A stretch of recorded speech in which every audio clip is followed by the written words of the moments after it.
I rasa mesti ramai yang tahu lagu ni kan. Sebab masa I kecil-kecil dengan adik I kecil-kecil, bibi I pernah nyanyikan I lagu ni tau, time nak tidur. Tapi ironinya, baru-baru ni je baru I tahu yang lagu ni merupakan ada sejarah kisah haunted dia sendiri. Di mana seorang budak perempuan bernama Helenina atau nama panggilannya Nina, dia ada masalah yang sukar tidur. Jadi untuk tidurkan anak dia, mak dia akan nyanyikan lagu ni hari-hari. Dan bila dengar lagu ni, barulah si Helenina ni dapat tidur. Tapi malangnya nyawa Helenina ni tak panjang sebab dia ada penyakit yang misteri. Jadi dia pun meninggal dunia.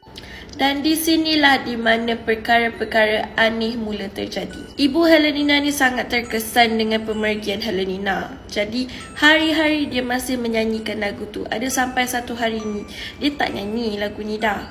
Tetapi dia dengar suara Helenina ni mengamuk-ngamuk, menangis-nangis. Jadi untuk tenangkan Helenina ni, ibu dia terpaksa nyanyikan lagu ni, barulah dia diam. Mula-mula bapak dia tak percaya lah kan dengan hal-hal superstitious, paranormal macam ni. Sampai satu hari bapak dia sendiri start nyanyi lagu Nina Bobok. Disebabkan bapak dia dengar suara anak dia, Helenina tu, menangis-nangis, meronta-ronta, mendayu minta tolong untuk didodoikan lagu Nina Bobok. Jadi korang kalau ada anak, janganlah dodoikan lagu ni.